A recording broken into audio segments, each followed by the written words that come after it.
I've muted the stream so that this doesn't get absolutely copyright wrecked by YouTube. So here I'll start talking now, even though I said I'd wait till 7. But um, the title tumble's going on right now. I figured I'll throw us into this meeting. Uh, just something for the opportunity was right. It happens to be about 7 o'clock here, and because this event's out in California, it's still going on. Usually our events are over by like 6:30. So here, I might as well show this because in 3 weeks from right now, we will have be done with our off-season competition that we're going to. Here you can see the ranking screen. See ranking points. You get 2 ranking points for winning, one for tie, 0 for losing.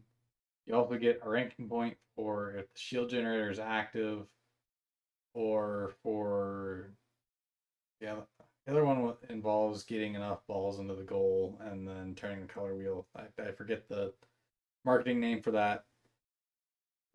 Just a heads up and a reminder, everyone should go read the FRC game manual. If you don't know where that is, you should ping Coach Willems on Slack or group me or however you can get a hold of me and ask about it.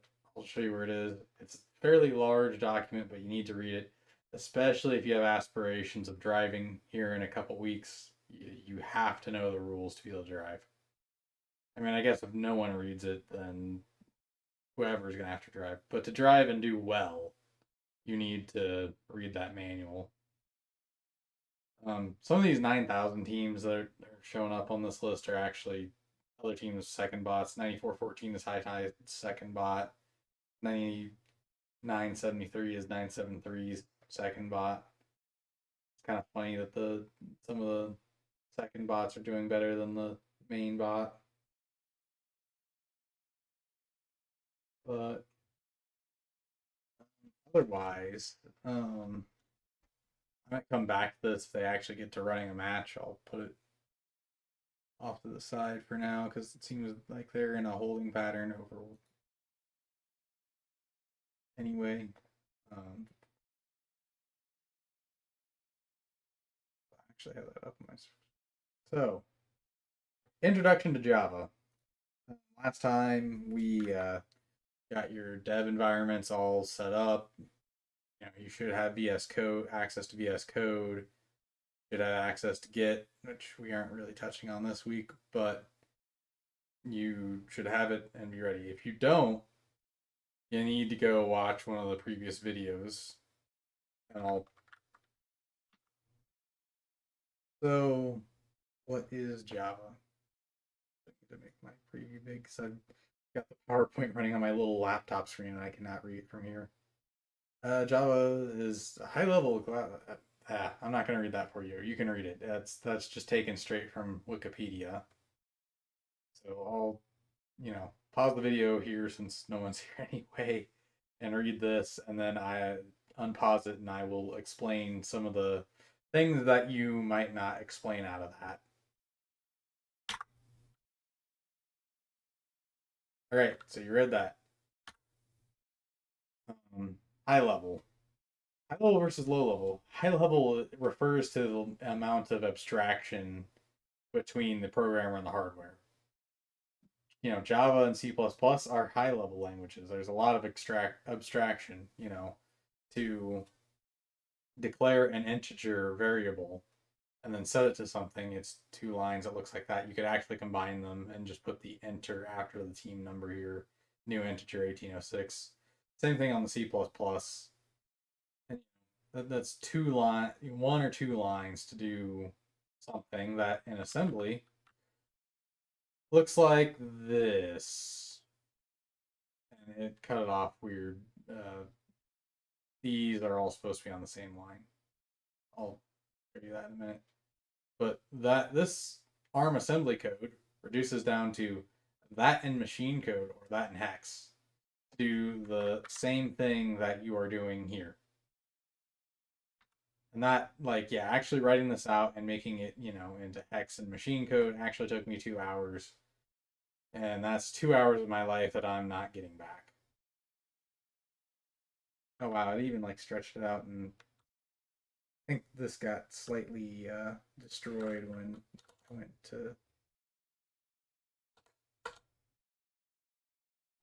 Let me fix that. Yeah, it's a lot better. So yeah, you can see that there. Do some window moving. And looking at the event, it looks like they're still they're closing up the field. All right, so let's go watch a match, and then I will come back to that.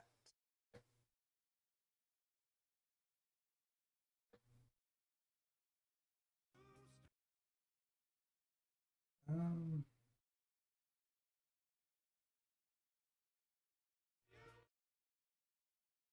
the FTA down here is giving the thumbs up. That's a good sign that a match is about to start. FTA, so that on their shirt actually first technical assistant. They're in charge of making sure all the routes connect. So this is the autonomous period. They're scoring a few. They're actually driving and trying to get more balls, maybe unsuccessfully. They're using the corner of the field, but dang, it didn't work. But now they're gonna miss all their shots anyway.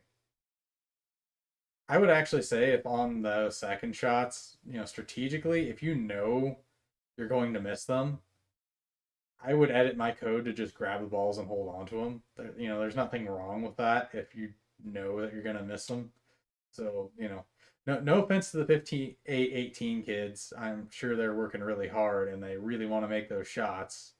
But like I would go try to make some shots on a practice field before I leave it on for the match.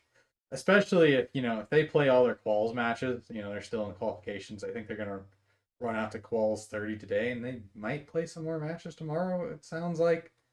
So for those of you that are missing this tonight and are maybe watching when you get home from band, check out this event. It'll be on first updates now tomorrow. Yeah, I'm gonna put up thanks for first updates now and see that. So yeah, you can see 5818. They're really doing stuff. It looks like these other robots are having some problems. Like I don't even see any lights on that robot. I think it is broken or disabled, and you can see the belt sitting on the floor. But yeah, so the first 15 seconds of this match were autonomous. They're playing teleop now.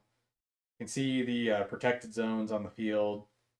Blue tape around an area means blue only. Red tape around an area means red only. This center area only applies during the last 30 seconds of the match. So this is free to everyone except for the last 30 seconds. If you hit someone in the other alliance in their zone in the last 30 seconds, they get gifted a free climb, which currently is the only way our robot will ever get climb points. We should, watch out for that. We should.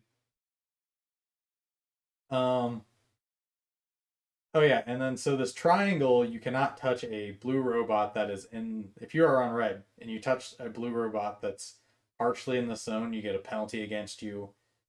In the red, if you touch a robot that's in this red, or if you're a red robot and you touch a blue robot that's in this zone up here, as long as you are out of the zone, it's okay. Like if you are like out here and the red robot is here and they're like slightly in the zone, you can play defense on them. But it's a risky play. Probably avoid that. And the best play defense is park sideways. Hopefully, we get our conveyor working right, and we're not playing.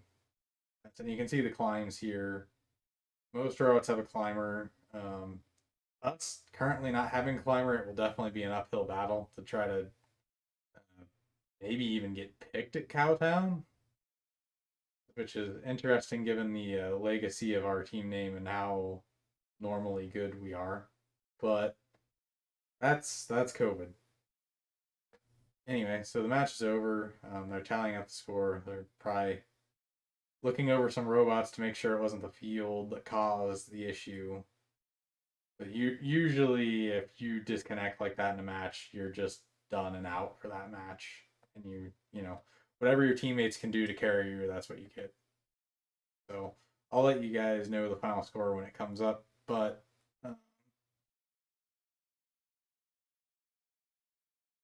that's what we got. So along with this assembly, so you will never have to deal with assembly. Um, well, okay, you will never have to deal with assembly for robotic stuff. I just wanted to put this up here to kind of show, um, that's what is what it looks like to just assign a variable in assembly. R0, R1, those are registers. Like you don't have like if else in this. You just got branches and branch and link, and it's just generally awful. So I'll actually go to screen. I've got this ARM emulator, and I will just kind of step forward. So ADR is load the address of team number into register 0. So that address can be represented in hex as OX 100. It's 256 in decimal or that in binary. Um, Forward, we load our constant. Is the constant actually basically has to be a variable anyway in assembly, at least in ARM assembly. In MIPS, you actually would be able to do an immediate operation thing, and saving it to a variable would actually be a lot easier than in ARM. But yeah, so this is ARM assembly, which is what the Roborio runs. I didn't go through that. It's not particularly important here. This will not be on the test. So then we're loading the value that's at the address of R1 into R1. So we're loading that constant 1806 that's stored there into R1. 1806 happens to be 70E in hex, OX 70E. OX just symbolizes that it's hex. If you go to decimal, there we go, it's 1806. And then we store the value of R1 into R0. So if we go look at memory at OX at 256, what is there? I don't know why it's out of order. Um, it might have something to do with this emulator. But if we go to tools, view memory context, it's right. It's 70E, and you can see our constant there, 70E. Yay! So that is instant or declaration happens at the compiler level, but instantiation and assignment that happens in assembly, and yikes! That, like I said.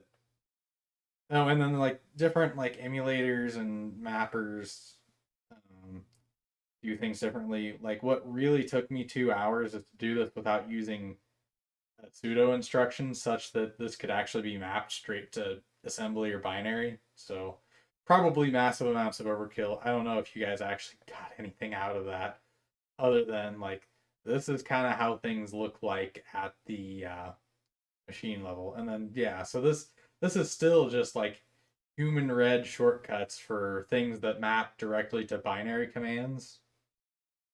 So yeah, fun times in assembly. Let's not write our robot code in assembly, and let's sure as heck not write it in machine code. That goes back to the days of punch cards and stuff. So yeah, as bad and confusing as coding can be sometimes, remember, you get the luxury of doing this, not this mess. So if we go back to the definition of that covers the high level. Like it's not this mess. So, good for actually getting things done in the modern day. If you have a really simple, badly performing processor, you might have to write like this just for it to run quickly. Java does not compile directly to this. There's a program compiled directly to this, and our code runs on top of that. So yeah, that's fun. So object oriented. Uh, Basically, we define our own classes that contain state. Example, the hood class, the thing that controls the thing that goes up and down on our shooter to change the angle. We call that the hood class, and it contains its enumerated state, motor controller, its periodic I/O object, which contains things like its current angle, has methods to interface with. The hood class defines public void set on an angle, so that other things can be like, hey, hood, go here. Protects against unrelated objects altering your own state. The example I always use is you don't want the drive to be able to redefine what motor controller the hood class is using to talk to. You have the hood motor controller. It's always going to be the same motor controller. It's the same motor on the hood all the time. You don't want the drive class, some idiot, messing with the drive class just suddenly decide, hey, the hood class really should just be using this other motor for right now. Like, why would you ever do that? It's kind of the concept of defensive programming. We're locking that hood motor to that hood class with its state, so things that are unrelated can't directly just mess with it. It saves a lot of troubleshooting and headache later, because believe me, there are programs written not like that. I didn't catch the score of that match, but I'm pretty sure the alliance that didn't have two robots that were dead won. Um, Oh, and there's a whole bunch of other things like inheritance to do with it being class based. We'll get into it. That stuff later. What I'll do now is I will pull up VS Code.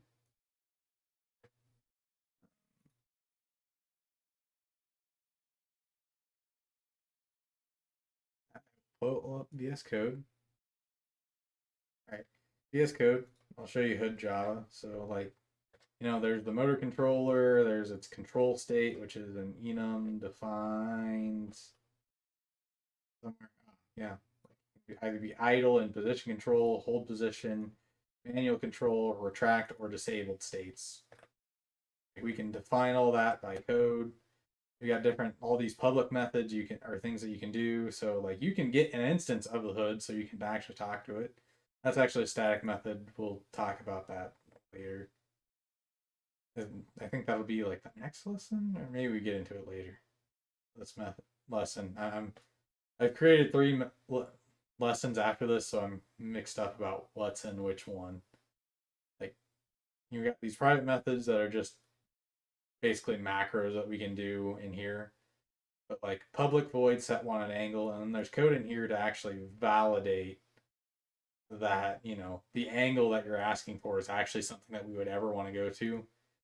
If you give the angle 90 degrees and it doesn't check itself before it wrecks itself, the hood will fly into the superstructure tower and break itself badly. We will be done for the weekend, pretty much. Set manual control. That's if something internal breaks and you want to just hand control over to the joystick. On idle is on target, so you can check if the hood's actually where it wants to be before, say, firing a ball. Write periodic outputs and read periodic inputs. That's where that periodic I/O object is dealt with. Um, that this has to do with that inheritance stuff I was talking about. This implements subsystem. There's a subsystem manager somewhere else. Subsystem manager that it has a list of all the subsystems and it just runs through and runs certain methods on them. We'll get to that later. Don't worry about it too much. But, so yeah, we have this class here that contains everything about the hood. What I want to get at here.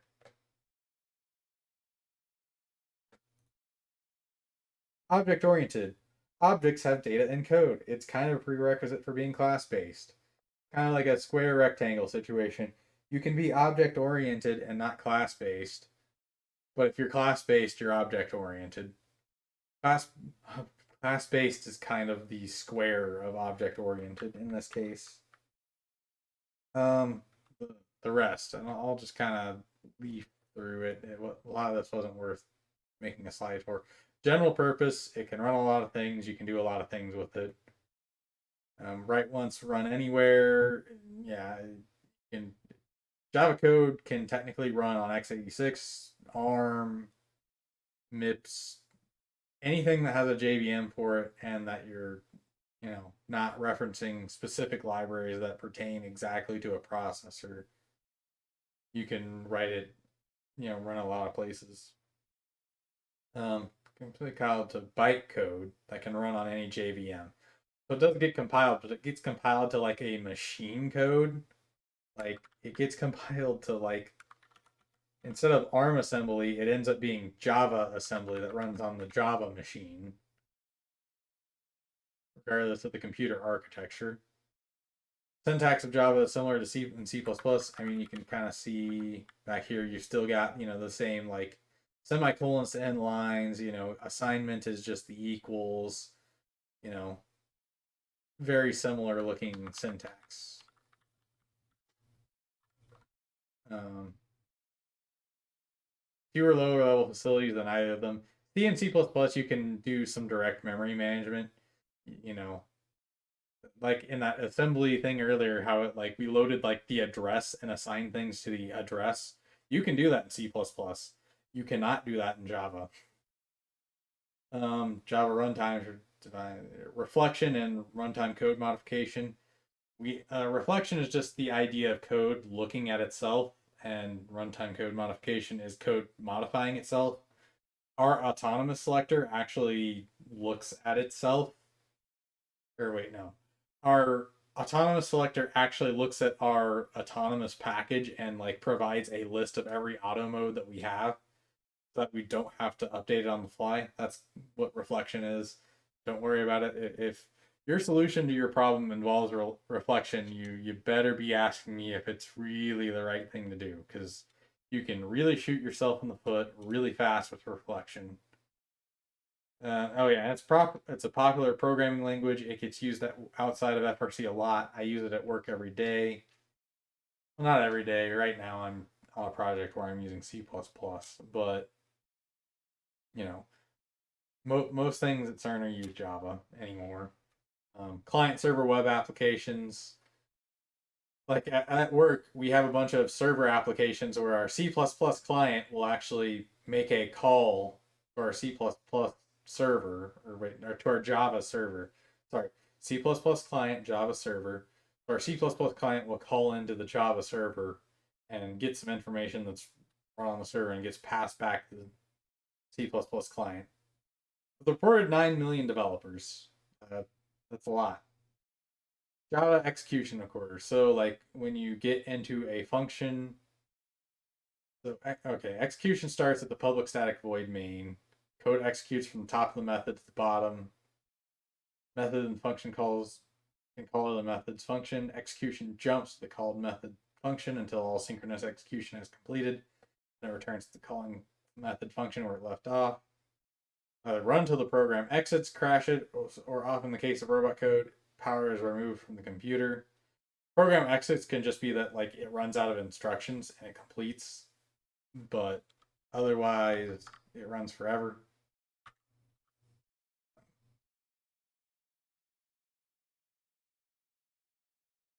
Let me hop over into VS Code, and so I can actually show this. So I'm going to actually that's not what I want to do.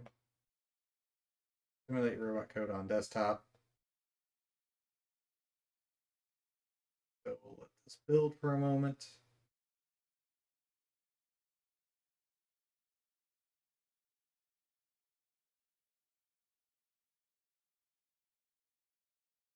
Good.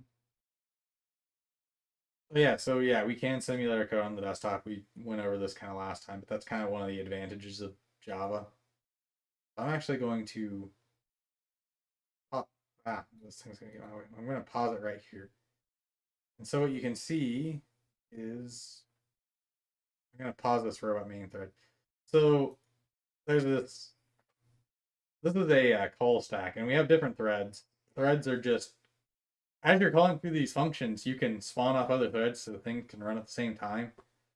So our robot main thread is the thread that we write code in.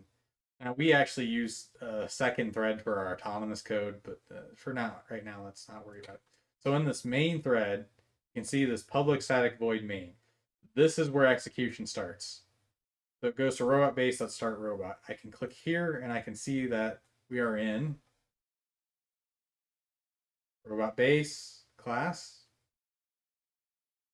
start robot. I'll run main, and this is just where it happened to be when I paused it. HAL, I don't even know what HAL stands for. Um, it is doing run main things. Somewhere in there before I got to it, it spawned off my robot thread, and so do base class, run robot, time to robot start competition.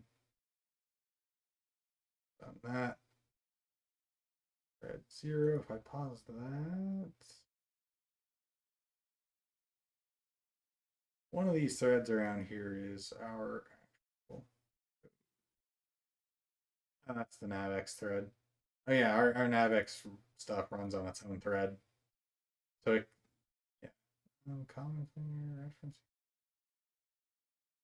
One of these is our actual code.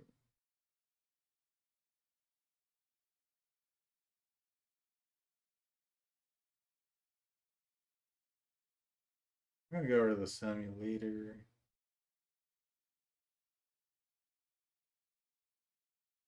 I'm gonna run teleop.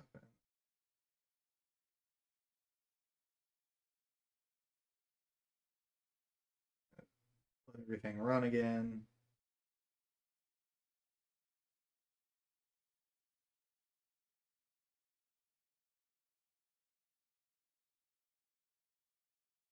You can see it's complaining about drive not a number because we don't have a controller attached.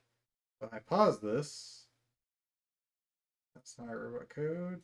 One of these is our robot code.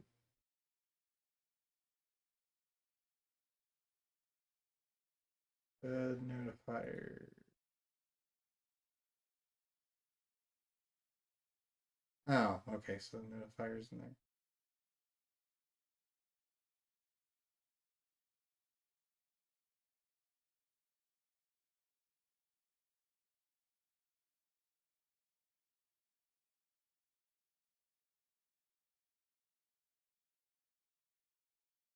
One of these should be our robot code.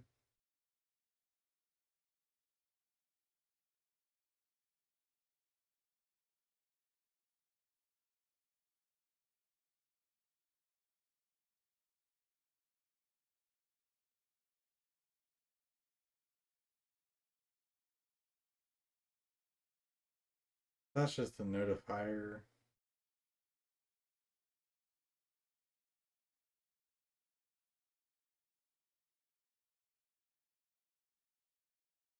Huh.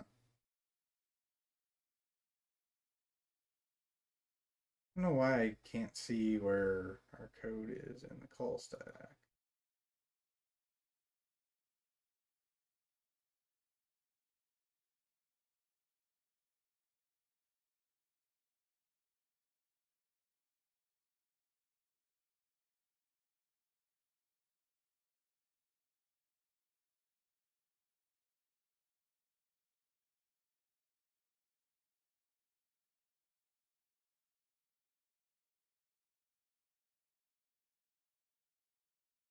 Let me continue these all.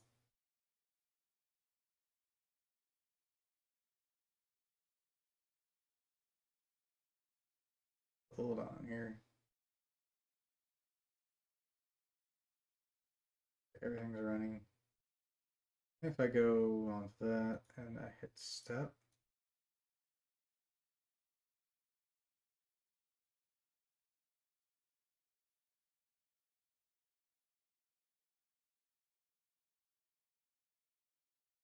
and pause.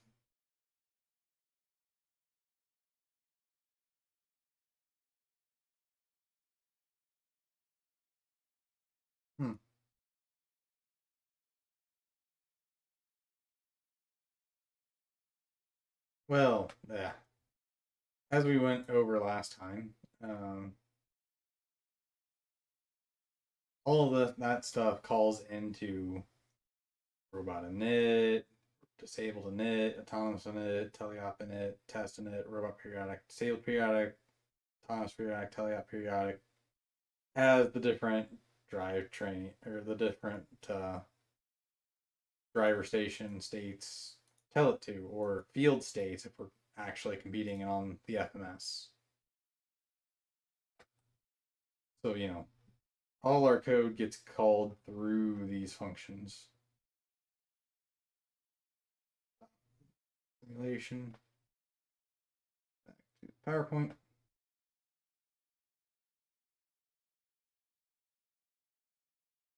Oh, and then I already showed you the hood class. Oh, Graham. That isn't JavaScript. This is pure Java. So okay, yeah. So in lieu of this slide actually being relevant anymore, um, it's JavaScript is a web scripting language. Java is like Java is like an actual like on the system programming language. It's not like a web-based thing. JavaScript runs in a browser. Java can run basically as long as you have a JVM around. Like here, let me see if I can. In fact, I will go to the Java website and here, JavaScript programming developed by Netscape Inc. is not part of the Java platform. JavaScript does not create applets or standalone applications in most common form. JavaScript resides inside HTML documents. Java is OOP, object-oriented programming. I don't know, object-oriented programming language. That's kind of redundant, but okay. Is an object-oriented scripting language. Creates applications that run in a virtual. Maybe I'm wrong about that acronym, but it basically amounts to being object-oriented. Applications that run on a virtual machine or browser, or while JavaScript code runs in a browser only. Java code must be compiled. JavaScript is just scripting. They require different plugins. So yeah, you can do web development in Java, but you can't do robot development in JavaScript, I guess is the way to put that.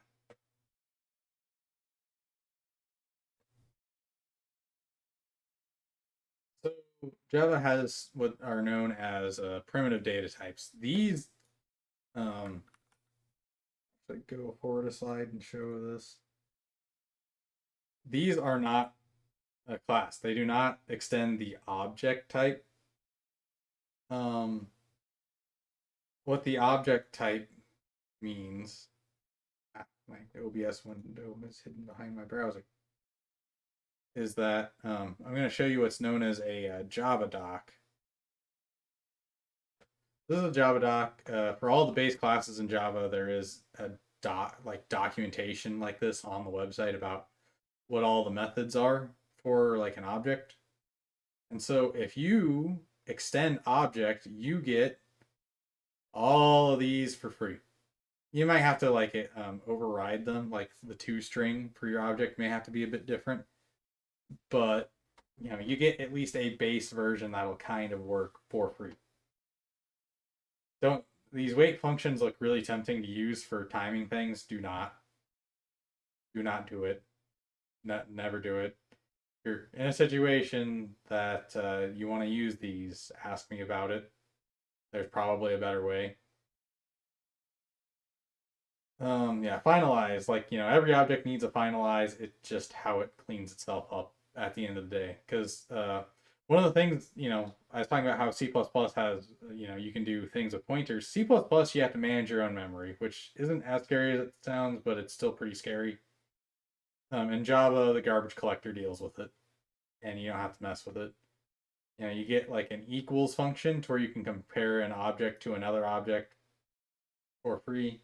You can override this and make your own, determination of what objects are equal, but there's a built-in one. Oh yeah, hash code function. Keep this in mind. This will come up one or two lessons from now.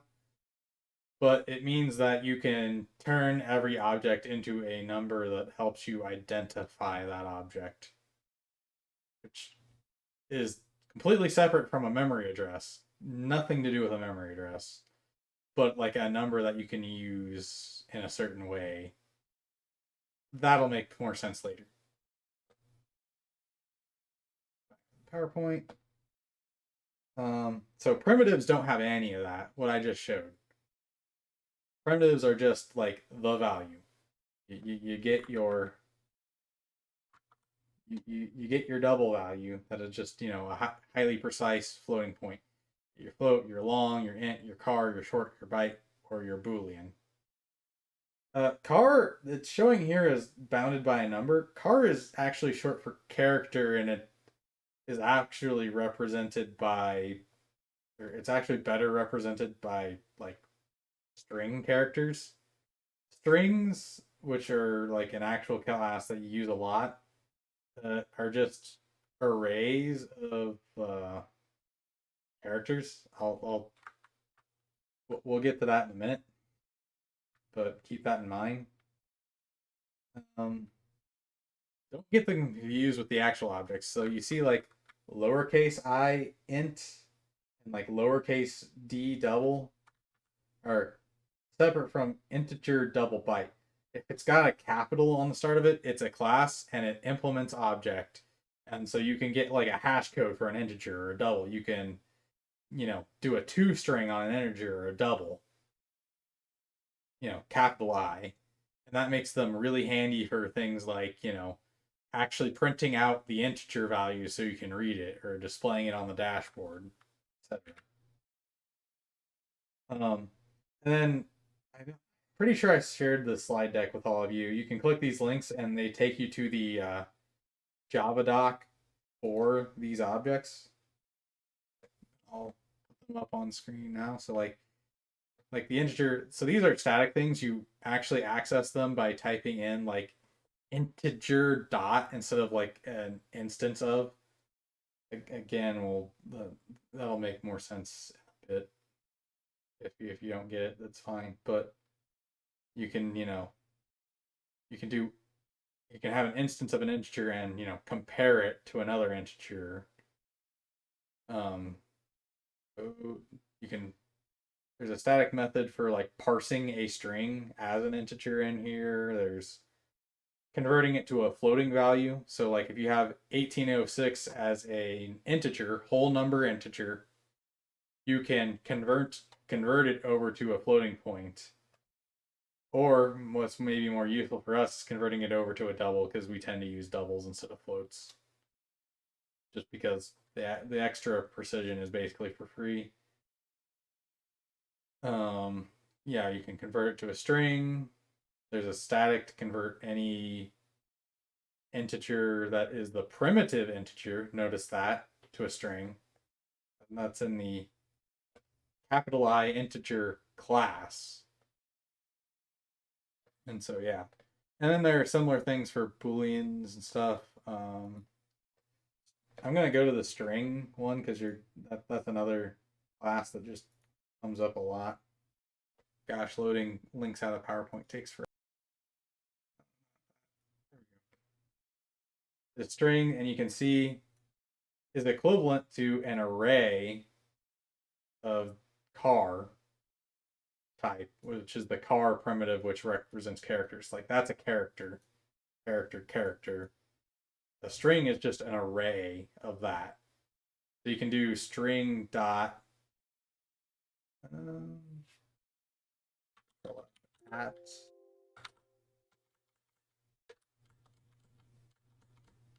Oh, car at index. If you do like car at one, because remember, arrays are all zero indexed in Java, and really in computer science in general, everything's zero, and so that's car at zero, or that's like or like string dot at zero, string dot at one, string dot at two will get you these values back.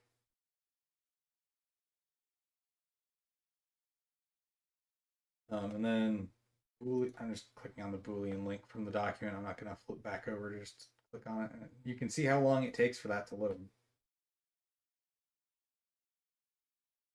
There we go. So like Boolean values, they're your true false values. They're what get used for if else statements. It will. I think that's in a future lesson as well. But Booleans are important. Being able to get true false values is important. Having a nice wrapper for getting can do logical and, logical or, logical exclusive or. Is nice. To just have a you know method for that. You know, but I guess the even nicer part is that Java docs exist. If you're confused about what a function does, use the Java doc. And as you're writing your own functions, make a Java doc when we get to the point where I'm explaining how to do that. This is more just to show you that these exist. Array lists and linked lists, are lists. Lists are just fancy arrays. If you know what an array is, they're that. There's a lesson, the next one or the next to next one that explains that. We'll go into more detail on this later. Maps are just you can associate values to each other and have a structure for that. We'll get there. Oh yeah, if if else. You can see here that no, I didn't want to do that. That get day of the week here is just a hypothetical function that returns what day of the week it currently is in a string form. And equals equals. So one equals is assignment, double equals is compare. Compare and return true if they are equivalent. So, so if the day of the week is Monday, any code that's between these brackets will run. Day of the week is Friday. I missed a quote there on the end of that. Just assume that there's a second quote there that closes off Friday. This wouldn't actually compile the way it is. Anything between here will run. It's not Monday or Friday. This runs. I will actually pause here for a second just in case there's questions coming in. But yeah, that's the syntax. You have your if. You have a Boolean statement in here because equals equals returns to a Boolean. You can chain all sorts of crazy stuff in here to get code to run exactly when you want it to. And if it's true, this will run in here. If it's false, it'll drop down. Check this else. Um, check this condition. That's true. It'll run into here. If not, it'll run the else. You can actually chain multiple else ifs. Like you can do if else if else if else if else if else if else. That's totally legal. You can do just if else. You can also just do just an if statement where it runs if it's true, and if it's not, it does nothing. So this is very important. Keep this in mind as you're writing code. Examples time. So I'm just going to go to our code right now. And, you can actually see that we're like printing strings here.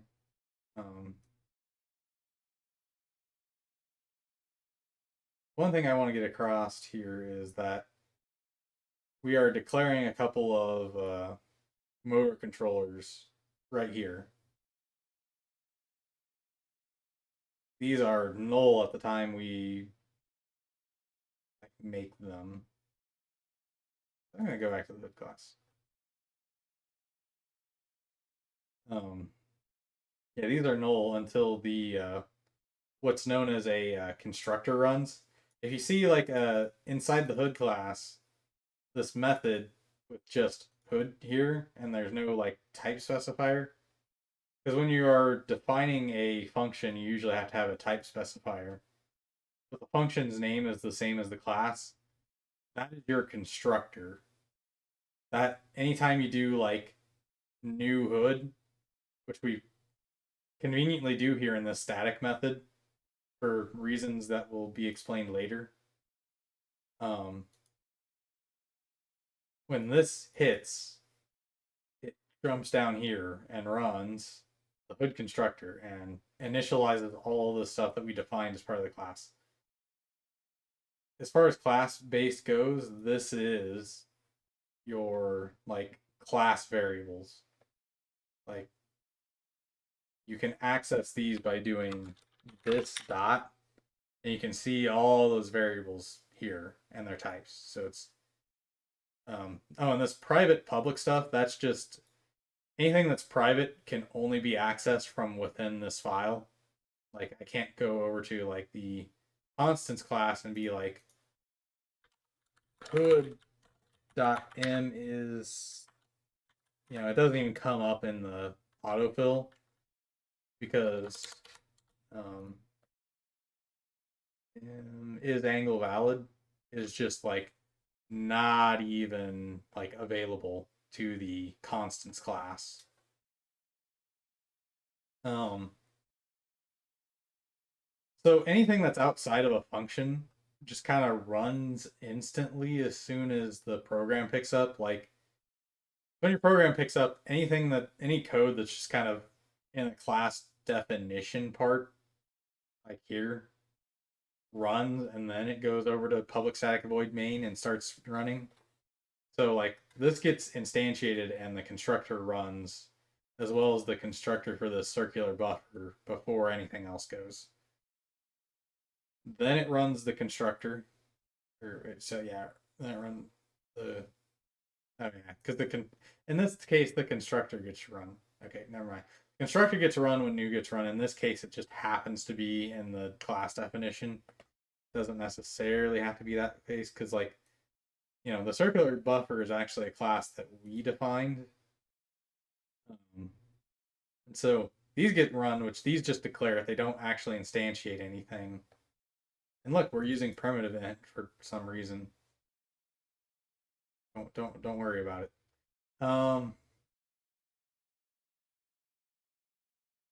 But it's not guaranteed to get run. When the hood or when the circular buffer class definition gets run, it gets run here, and you could technically instantiate it anywhere else. Oh, normally your constructor is public. This one is private because we only want one instance of hood to ever exist. So we make the constructor private so it can't be instantiated anywhere else but within this file. And so it gets instantiated here. And the instance of hood is also private, so you can't mess with that. We have a public get instance function, which is static, to actually access by doing hood, capital H, referencing to that dot get instance. And so what is totally legal to do is hood my reference to hood equals hood dot get instance. What's wrong with that? Unreachable code. Oh, let me just put it up here and not unreachable. Like that's legal. And then you can do my reference to hood dot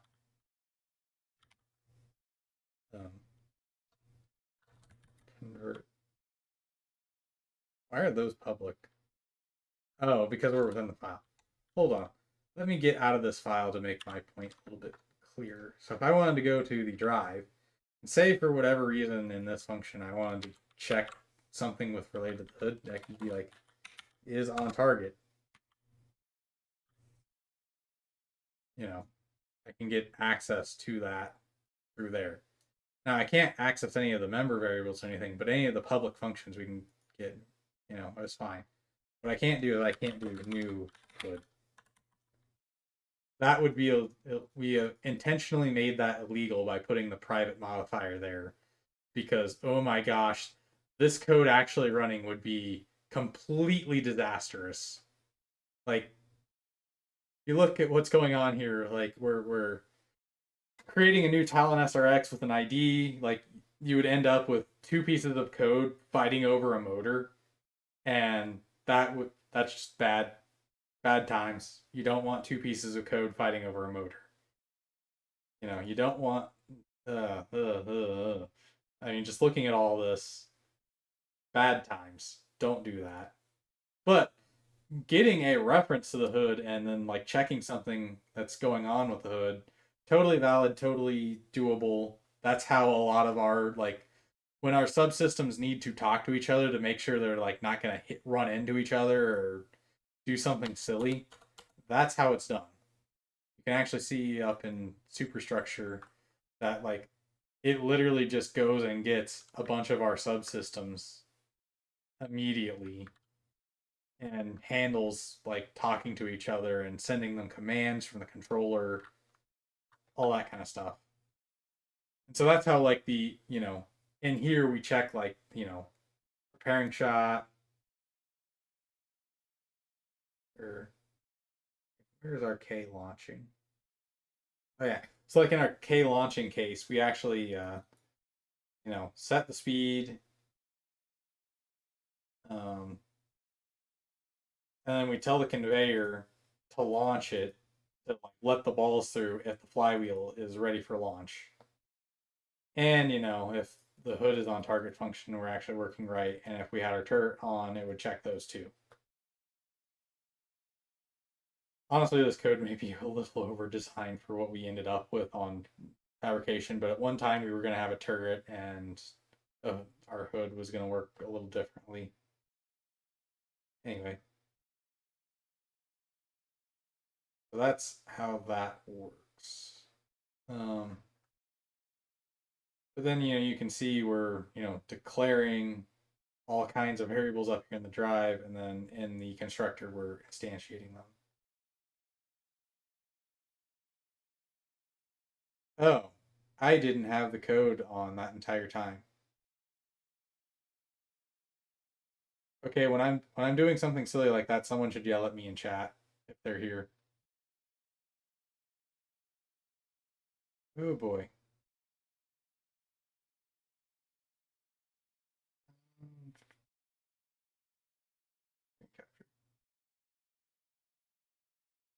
Yeah, yeah.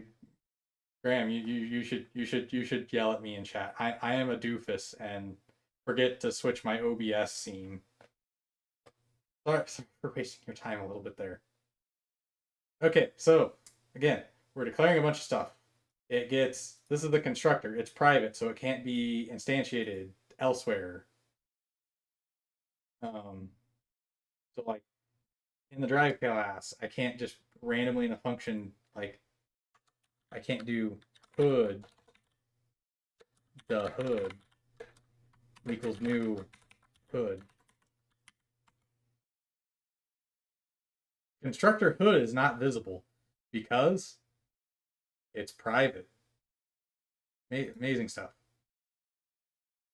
So what we can do is do hood dot get instance because through all the stuff that I explained, there is this get instance function.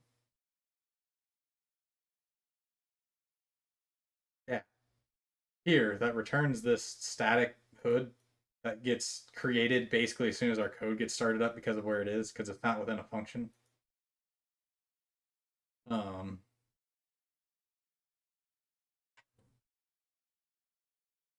and then like you know all this stuff is private. I can't just go to drive and be like, I can do hood hood equals get instance the hood dot is on target. Like I can do that. That is totally legal. I can check if the hood is on target in the drive by doing that. But, again, looking at the constructor, if we were able to construct multiple hoods, uh, you know, motor controllers fighting with themselves is a bad time. So what else was it? Yeah. Yeah, you can see some if, else chaining here.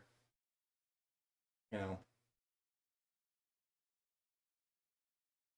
Oh, and then so what happens here is this if is actually separate to this if, else chain. So you can, only one of these three are going to run per time this is called, but this can run regardless of this. So that's interesting, I guess. Yeah, switch statement. We'll worry about that later. It's kind of like a fancier is if else chain. Um,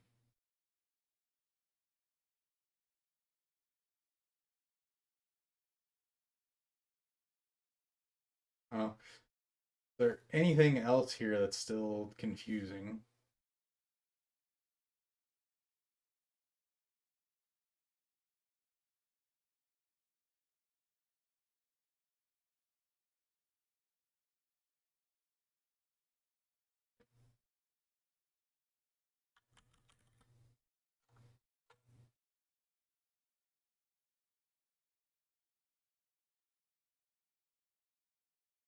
Yeah, you can see equals assignment. Oh, so else if statement. So like if this if is not true, execution drops down to this else if. So this is an if this wasn't true, but this is, this will run.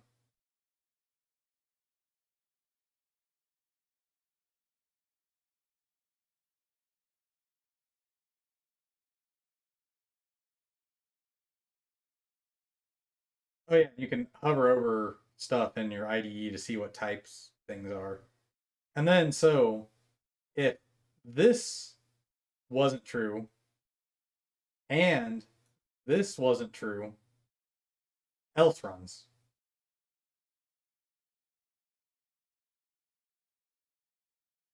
You can actually,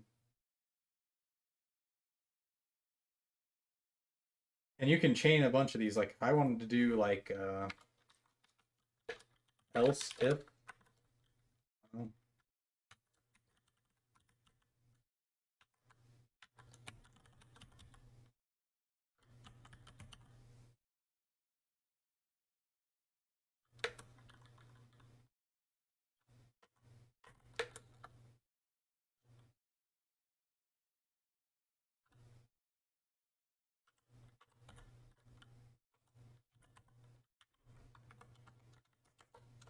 no, wrong key.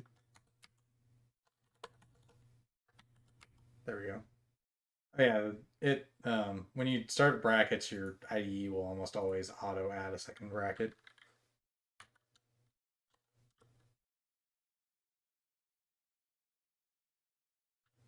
Oh wait, that would never ever run because 16 will always be a valid angle.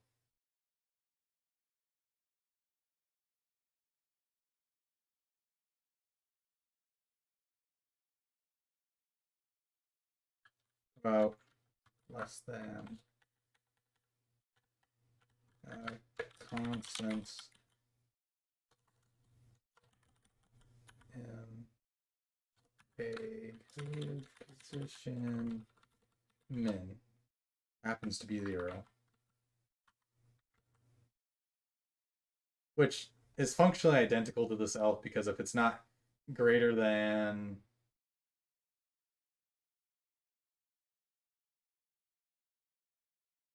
it's not within the range and it's not greater than max, like this else ends up being functionally identical to this else if.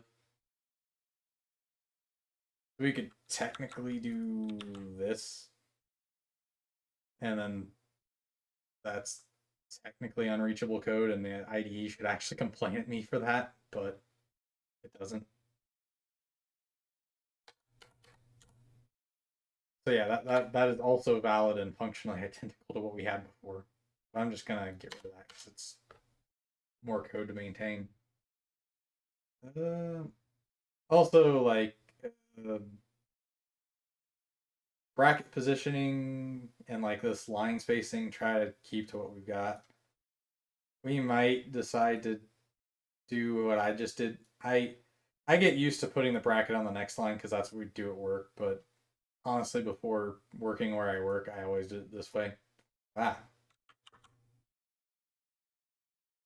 but there are certain like oh yeah, and like how these names are done. Like there's a it's like this style of writing is Hungarian notation and camel case.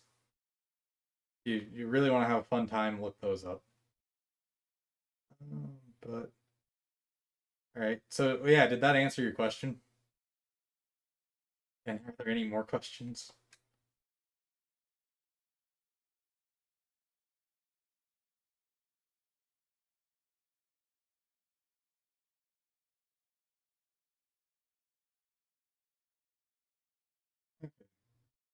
Well, this meeting's been well, okay. I've been recording for an hour and a half, but I got on way early for